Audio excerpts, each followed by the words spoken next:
Avatar Aang, but as a Voltron non-black commander deck? Here's another installment of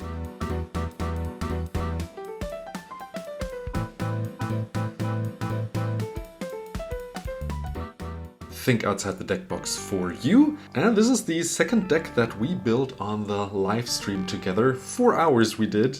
Let's look at the commander for 4. So everything except for black. We get a legendary human avatar ally, which is a 4/4, has flying and firebending too. So whenever he attacks, you get 2 red mana into your mana pool that does not empty throughout your combat phase. And whenever you bend anything, not cards, but the elements, you draw a card. So whenever he attacks, you already draw a card. So in other words, your commander already is card advantage by itself. It has a backside allowing you to even play black, but we're not trying to flip him, which is something many deck builders try to do to build a whole avatar deck, and sure they can do that, but we tried a different interesting route. So we have only one card that can actually flip him, which is the Moon Mist, I think it is called, which just flips all the humans onto the backside, and then we get some value, but it's not the main thing. The main thing will be to kill people with commander damage. So let's see how I split up the deck into different categories.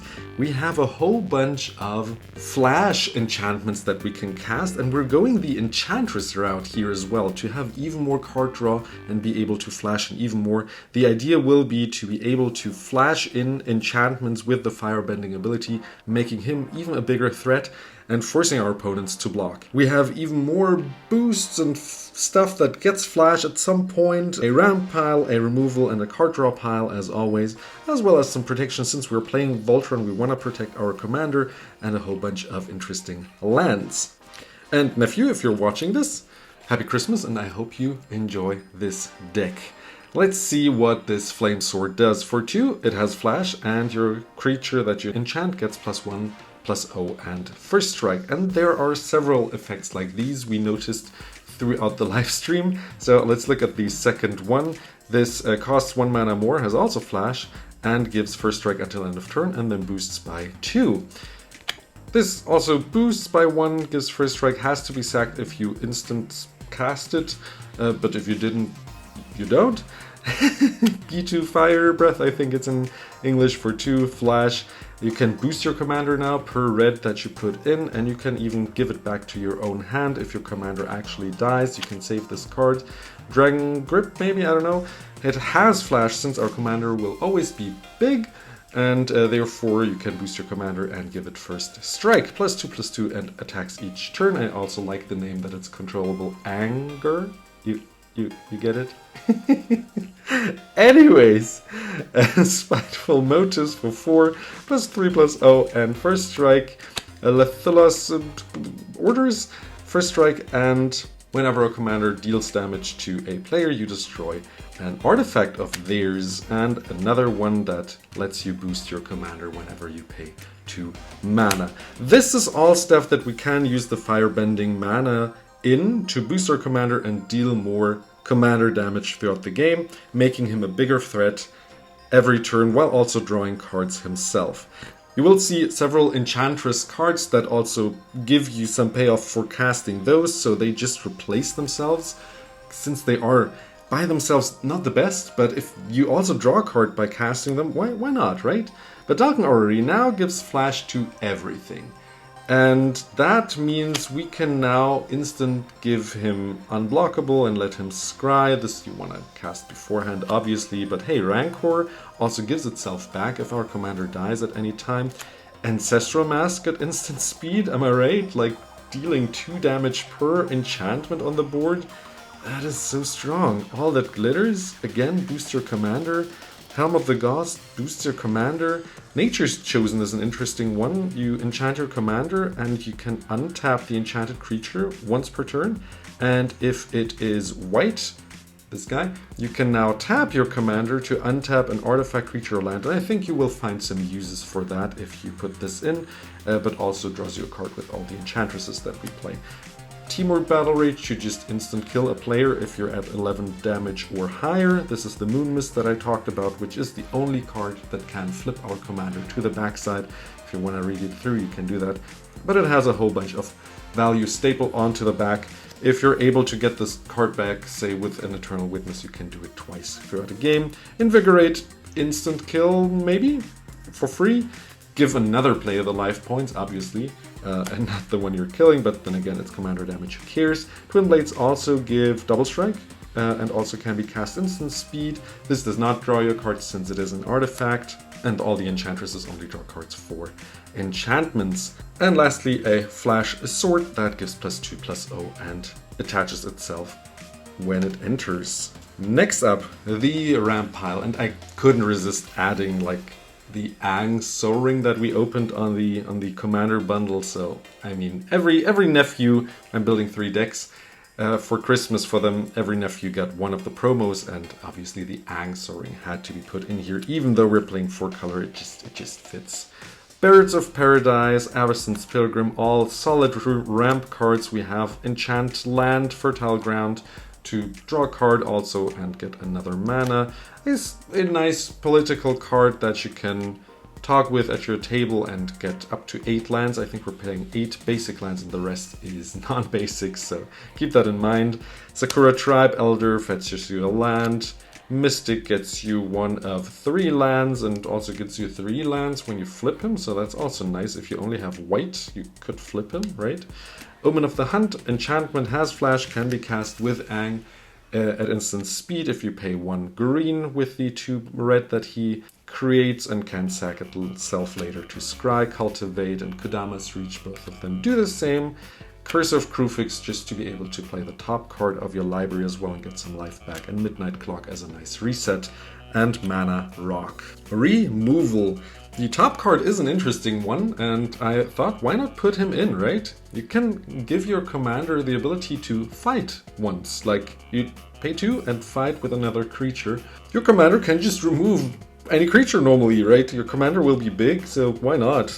Swords, Plowshares, removal, Chaos Warp removal. Like, I don't think I should say much about these. Like, if you want to read through them, do that. These are just solid staples. Reclamation Sage as well.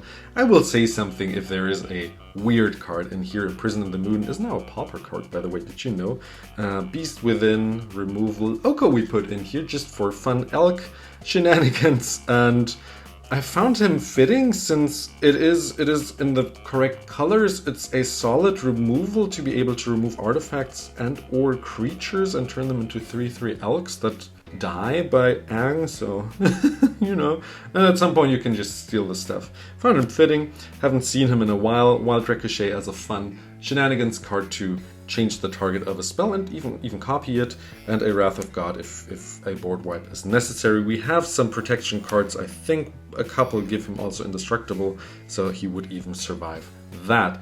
The card draw pile is a little thicker, and we play a couple of Enchantress cards in here. So this is a single Enchantress card for 1 turn, but you can activate it twice. Sithis, you can draw a whole bunch of cards and gain some life, so this is a really nice card. And there are several that just draw cards when you play enchantments, and all of these flash enchantments draw you cards now. And there's another one. I counted this one towards card draw because you have an enchantment enter and you get another land card from your top of the library into your hand, so this fixes you mana. Any land card, doesn't even have to be basic.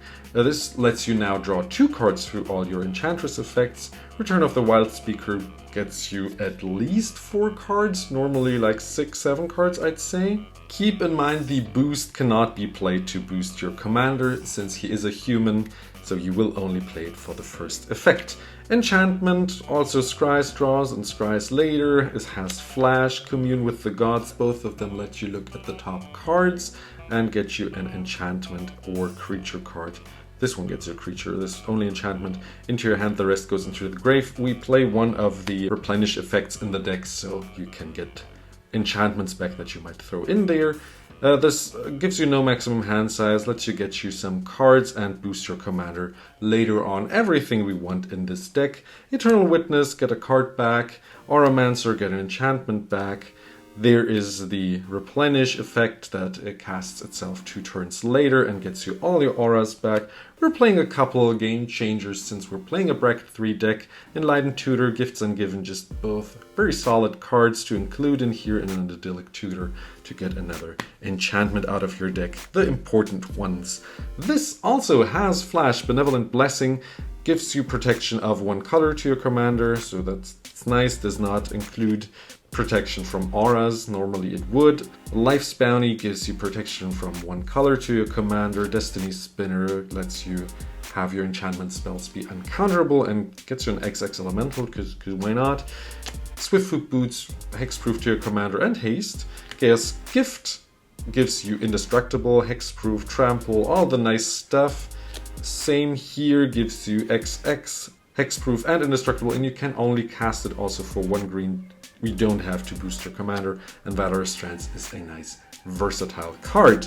And lastly, and I hope you enjoyed this video, the lands. There are a whole bunch of useful utility lands and duels. Let's quickly go over them. Obviously, we're playing a enchantment heavy deck, Hall of Heliod's Generosity, to get an enchantment on top of your deck. We're playing a whole bunch of blue and white dual lands here just for color fixing, since we're playing a 4-color deck. So this is the reason why. And I mean, I don't have to say much about them because it's just solid cards. The Scries, normal cards you would see in a deck. If you need to pause the video here for a sec, you can do that. But these are all cards you should know if you play Commander for a while. If you have been playing Commander for a while, Command Tower, Table Passage, and then beautiful full art Aang lands in this deck. And now I do want to hear from you, 2 of each one by the way, which cards you would have included. Let my nephew know in the comments below how he can upgrade his Avatar Aang deck in the comments below. Hope you're enjoying your Christmas and or holiday time, and I'll see you in another one. Take care and bye bye.